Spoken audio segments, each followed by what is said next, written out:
Hi, welcome to Authentic Confidence Toolkit. My name is Iona and I'm your confidence coach and counselor. Today I'm sharing 3 tools from my Authentic Self-Confidence Toolkit.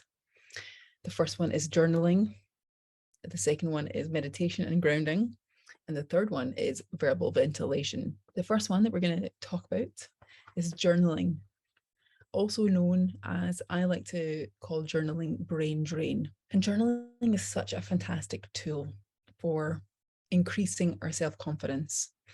I've been using journaling and keeping a diary, keeping like an everyday diary, like expressing my thoughts and feelings onto the page since I was about 12 years old, thinking about how writing my thoughts and feelings down had created such a positive impact in my own life and my self-confidence. At that time, I was going through challenging life experiences that resulted in my low self-confidence, such as bullying at school, my parents splitting up, moving home, and generally feeling confused about my thoughts and feelings and not having anyone to talk to about them. And this diary became my therapist. This diary became someone that I could trust, I could express myself with. I hid it.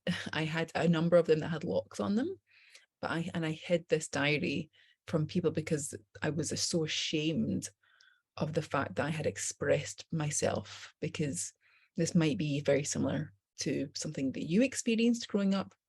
But one of the reasons why I believe I had such low confidence in childhood was because I was criticized, shamed, and condemned and punished for expressing myself, like for expressing my emotions and how I felt.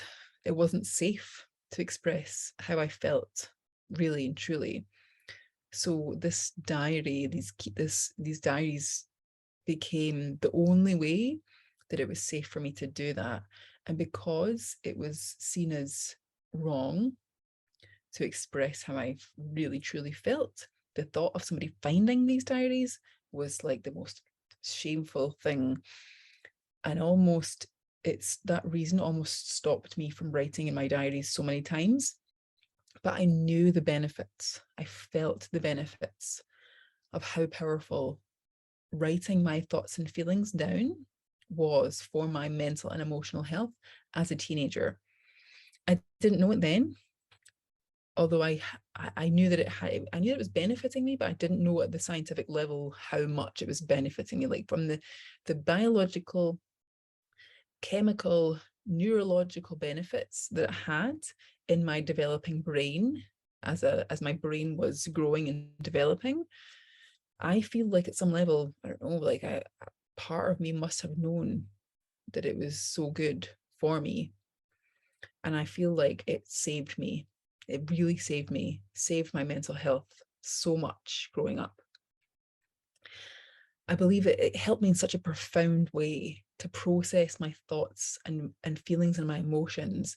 And it helped me feel less confused. It helped me to make decisions and therefore helped me feel more confident within myself. As a young person, I really struggled to feel safe to be seen. I craved being seen. Like I really wanted to be seen, but it wasn't safe to be seen. Being seen meant criticism. Being seen meant rejection. Being seen meant being told I was wrong or bad or flawed. But at the same time, like every human being, we crave validation, we crave connection, we crave being seen, right? And at an emotional level, we crave our emotions being validated and seen. So when I was practicing this writing and brain drain, right? I was Dear Diary. Today this happened. I think I might have started off with Dear Diary and then just like sacked the Dear Diary part and just got straight into the like, this happened today, this is how I feel, I'm angry at this person, this thing happened, blah blah blah blah blah. Trivial small things. It helped me to put everything into perspective. It helped me to feel confident with my decisions. It helped me to notice red flags about people. There were many times when I was younger that I had friendships with people who were not good for me. And then in my 20s, I was introduced to by a fellow creative. I was introduced to the artist's way. And in my 20s, I was working, I had my business, my costume business. I was working and making costumes for film, television, and theatre. And I was working with a screenwriter, a writer, and she was telling me about this book called The Artist's Way. Actually, it's amazing. I would highly recommend, if you're creative, or I recommend anyone read this because it's such a fantastic book. The Artist's Way is by Julia Cameron. The practice in this book is called morning pages, and it's to write down 3 pages a day every morning of whatever is on your mind. And the idea of that is it would move your everyday thoughts, feelings, and problems out of the way over a specific period of time because you're doing it every day. So the idea is that it moves your thoughts out of the way, the problems out of the way, the trivial everyday stuff out of the way, so that you can get to golden nuggets, the golden nuggets that emerge, ideas, revelations, aha moments, a change in perspective, a change in story, a change in perspective about yourself, feeling better. And looking back again, I have stacks and stacks of notebooks of my morning pages, and my notebooks, we're not talking like an A4 sized page, we're talking like A5 or smaller, 3 pages of that, because writing 3 pages of this every day is challenging. So of A4 every day can be a lot. So like we're talking like A4, A3, A5 and A6 size notebooks, streams of consciousness, streams of thought. Like it starts off like for maybe like a couple of months, it's just like blah blah blah, trivial stuff, and then my authentic confident self comes out. Then the solutions to my problems, to my challenges, show themselves, the golden nuggets as I call them. And I found this practice so helpful for so many years. I have continued it for years, for over a decade, almost 2 decades, because I found it so helpful. The discipline of writing 3 pages a day is really helpful. And I really noticed a difference in my self-confidence when I hit the paper, when I take all this stuff out, when I drain my brain of trivialities, of stuff, and put it on the page, of things I'm struggling with, things I don't feel safe around, things I'm not enjoying in life, and put them on the page, I feel better. I feel more confident. I'm able to, like when I was little, when I was younger, able to notice a huge difference in how I feel about myself, make better decisions, make decisions faster without doubting myself, which is, I feel, one of the main things where our self-confidence can really catch us is making decisions.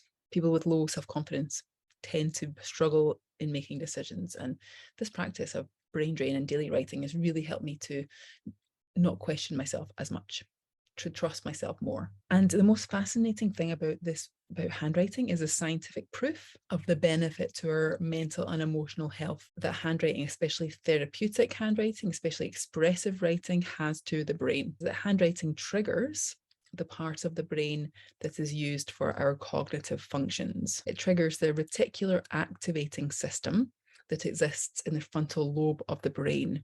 And the physical action of handwriting, using the hand to write on the page, reduces stress, anxiety, symptoms of depression, and especially if we can extract our worries and fears and put them on the page, it can help us move through challenging emotions, circumstances, and feel more confident, just like I said before. It moves all that stuff out of the way so that we can get to know who we really are, our authentic selves that perhaps we have rejected or minimized or hid from for decades because it's not safe for us to be our authentic selves. This is the stuff that comes out when we do things like this, when we start to write. I love to use handwriting in my coaching practice with my clients, and I always encourage my clients to write down daily, to have a daily writing practice, or at least a regular writing practice. It doesn't need to make sense. You don't need to show anyone it's yours.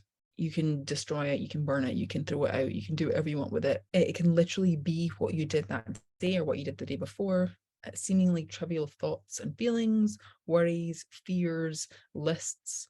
And of course, my favorite thing to do when you're practicing writing is giving yourself a pep talk. right? Writing to yourself as if you are someone else, right? Writing to yourself as if you were your coach or your counselor or your therapist. I love that stuff. Something that we will talk about later on in these calls is writing to yourself from your younger self, right? And writing to your younger self from your now self. These are really, really fascinating techniques that we can use with handwriting. It's really cool. And I've also used and taught creative, expressive writing within my creative therapy business. So between the years of 2010 and 2019, I had a creative therapy business, and regularly I would use expressive emotional writing as a practice with people who were experiencing depression, anxiety, stress, challenging circumstances. It doesn't matter how bad or good your handwriting is, and it is more about getting the information onto the page than what the information is. It's more about getting it out of your body and onto the page. Because when we get it out of the body onto the page, it sometimes doesn't seem as bad or scary as it did when it was within us. Sometimes it feels worse. Sometimes when we put the stuff on the page, we look at it and we go, oh my God, that's what the heck is going on there? And then we can write through it. We can ask ourselves more questions about why this feels bad and what's going on, and really dig deeper to help us to get into a place of relief about what we're experiencing, about what we've been experiencing. The thing I love about it most is that it relieves and resolves emotional stress. So when we're feeling low in our confidence, we can also be experiencing emotional stress, feelings of abandonment, rejection, and feeling not good enough, and among other things.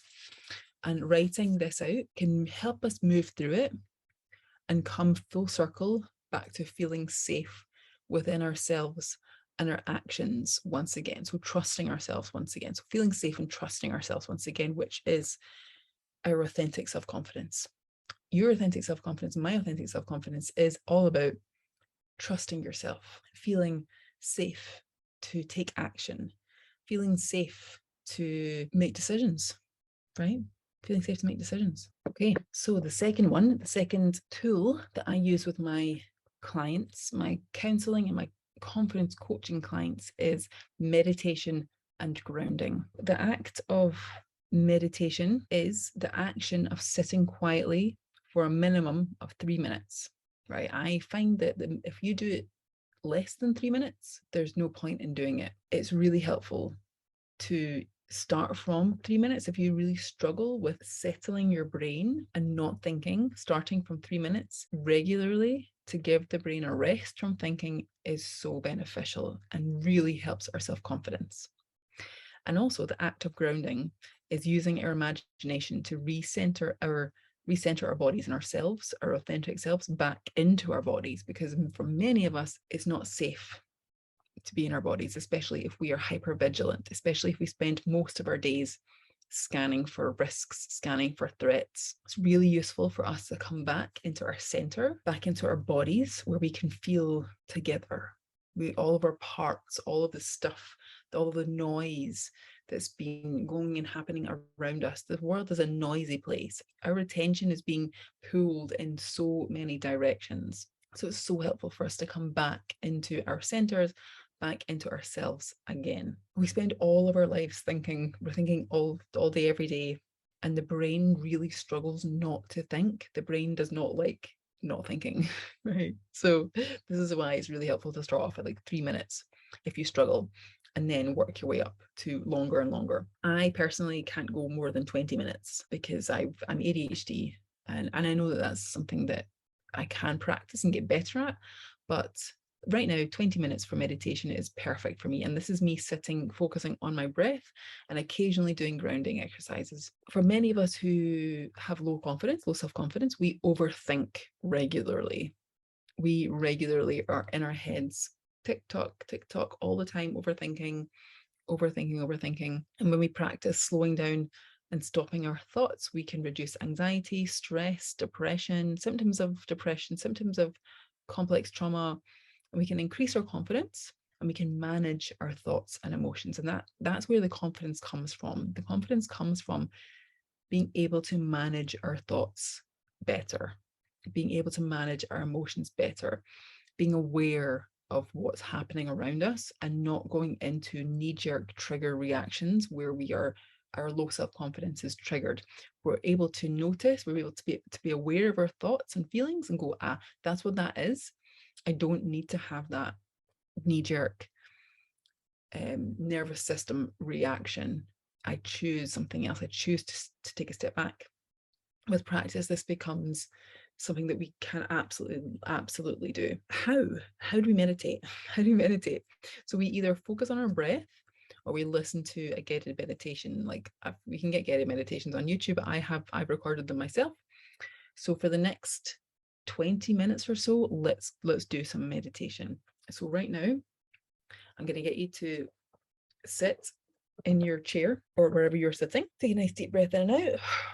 Close your eyes and just allow yourself to relax into your seat. And all we're doing is, so for the next 5 minutes, just focus on the air coming into our nostrils and the air leaving our nostrils.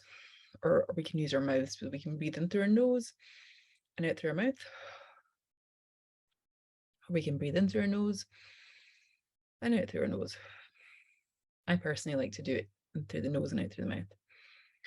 And as we're doing this, we are feeling the air coming into the nose and exiting the body through the nose or the mouth, whatever we decide.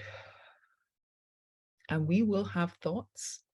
And every time we have a thought, the idea is to bring it back, bring the attention back to the sensation of the air coming in and out of the body. Okay? So every time we have a thought, we're just bringing our attention back to our breath. And this is all meditation is, really, is that stopping thought and focusing on something else gives the brain a huge rest, and it also allows us to come back into our body. So we'll do this for 5 minutes and then we'll do some grounding. Okay, so take a nice deep breath in and out and then focus on your breath.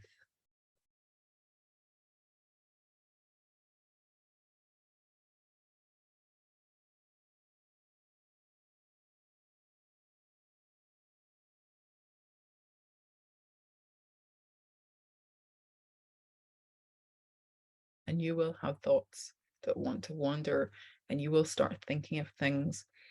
And the trick is, and it is a practice and it is a challenge. This is why regular meditation practice is so helpful, because that is the practice, is coming back to the attention, pulling the attention back to the focus on the breath from whatever is going on in our heads.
Can you feel how tricky that actually is? how much of a practice this is to slow down your thoughts and to focus on your breath, because that's really what we're doing. We're slowing down our conscious thought, coming back into ourselves and relaxing and allowing ourselves to take a moment. And how actually, when we practice this regularly, our self-confidence shifts because we give our brains the opportunity to take a step back, to take a moment. See how you feel. Check in with yourself right now. After doing that for 4 minutes, how do you feel within your body? We're going to do a grounding now. This is still part of the second tool. I class meditation and grounding as one tool. When we're grounding, that gives us an extra boost of confidence, because most of the time we're like, blah, blah, blah, we're happening, life is happening and everything's going so fast, and our brain is like out here with all of this stuff going on. We have so many things to remember.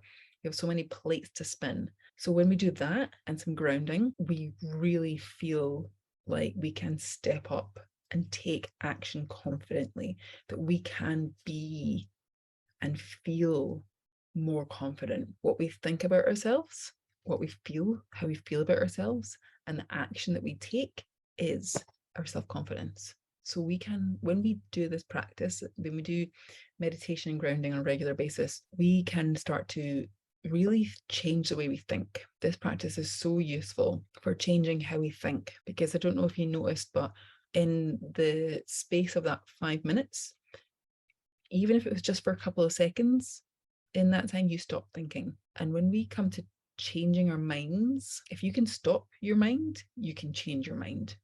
Our minds are so powerful. When we stop our mind from thinking just momentarily, we can get a different perspective. We can actually allow ourselves to see things differently, including our difficult circumstances, including the stories that we tell ourselves, including how we feel about ourselves. Let's do that right now.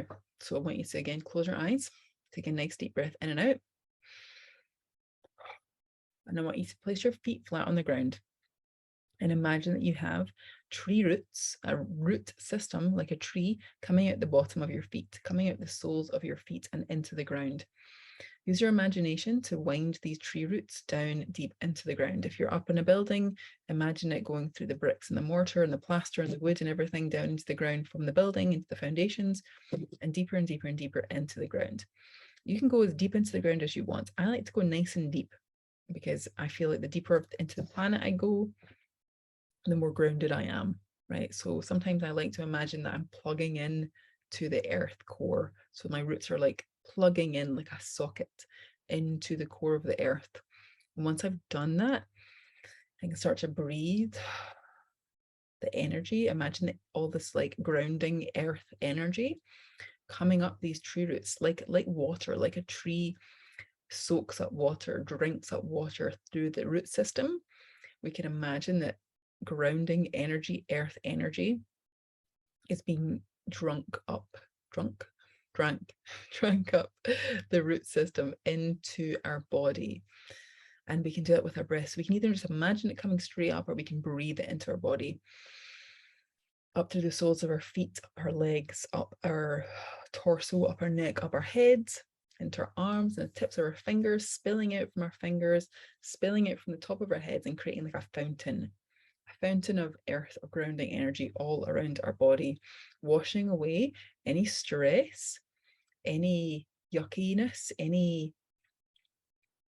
difficulties, anything that's been bothering us. Just wash it away for momentarily. You can come back, but momentarily we're going to wash it away. We're just going to we're going to really feel ourselves. Feel your heart. Imagine that like energy coming up, really soaking into your heart, so your stomach and your heart and your gut. You're grounded. You plugged yourself into the earth, into the planet, and just breathe that in for a moment.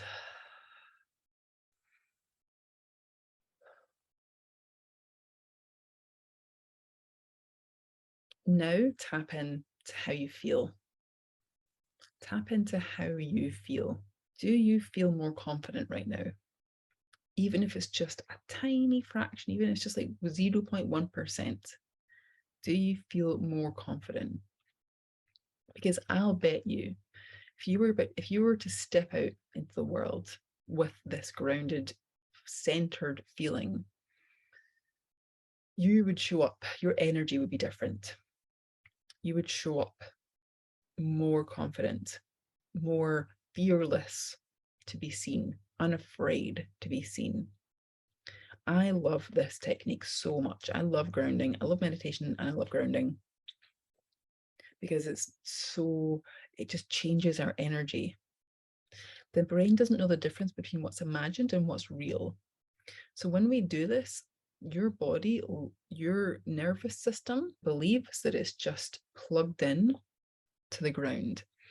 You can find scientific evidence of the benefit of grounding, of real grounding.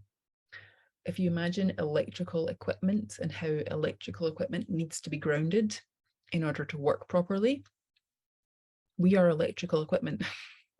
Your body is a piece of electrical equipment. Your body is electrical. Your heart is electrical. So when we do this, we are grounding ourselves and we are able to work more efficiently. We can work better as our bodies can work better, our nervous systems can work better, our confidence can work better. I love it. If you haven't ever looked into the benefits of grounding before, there's actually a movie called Grounding, and it's really fascinating, and I highly recommend you check it out because it's just, I love it. The scientific benefits of grounding.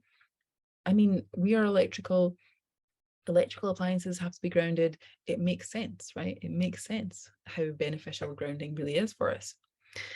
And of course, when we're practicing meditation and grounding, we're not trying to be monks, right? We're not trying to, I mean, you might want to achieve nirvana or whatever, right? You might attempt to, become a yogi or a master sitting on the mountain meditating, but we're doing this for confidence, right? We're doing it for reasons that allows us to relax into our authentic, confident selves and to increase our authentic confidence. And authentic confidence feels natural. It feels grounded. It feels like relief. It feels easy. It feels safe. It feels like we're not doing it for any other reason than it's natural to us, it's normal to us. But so many of us have denied our authentic selves because we've been made to feel like it's unsafe to be our authentic selves. So we cut that part off of ourselves. So we hide. We're the opposite of grounded. We're up here. We're existing up here for other people. We're existing outside of ourselves. We're overthinking. We're living for others. We're doing what other people want us to do for fear of rejection and shame and emotional pain. But when we come back into our bodies again, when we feel safe being in our bodies again, using these techniques, we can really feel a huge difference and shift in confidence. The next one, the third one, is verbal ventilation. Verbal ventilation is the act of speaking from your emotional body, speaking from your feelings in a way that relieves and resolves emotional issues and emotional stress. So when we're feeling low in self-confidence, we're usually experiencing several core negative emotions that exist deep within us, right? And these can be grief, sadness, anger, abandonment, fear, rejection, loss, lack, not good enoughness, unworthiness, the list is huge. And just like the handwriting exercise, speaking this out of our bodies, speaking this out to ourselves, expressing ourselves, when we do this, when we speak our truth, when we express our feelings, when we express our emotions, when we hear ourselves and have our feelings validated by someone else, it's so powerful. Your feelings and your emotions are not bad or wrong. They exist for a reason. Emotion literally means energy in motion. Energy has to move. Energy has to flow. Like our electrical appliances, when you plug it into the wall, the energy isn't just sitting there, the energy is moving all the time. When we are expressing ourselves, when we are expressing our truth, when we are feeling our feelings, when we are being emotional, we are moving energy around our bodies, and energy needs to move. If energy doesn't move, it gets stuck, it gets stagnant. When we suppress, when we depress, when we repress our emotions, we're keeping them within us. We're keeping the energy stuck. We're not allowing it to move. We're not allowing it to do what it naturally wants to do. But when we feel our feelings, when we allow our feelings to move, when we sit with our feelings in meditation, when we write our feelings, when we speak our feelings, they can dissipate from the body. We can create relief around them. We can create a relief around the heavy feelings. We can create a relief around the challenging emotions that we have perhaps been carrying for decades, right? Keeping these feelings within us can negatively affect our self-confidence because we feel no longer safe, or we no longer feel safe to be ourselves and express ourselves and how we really feel.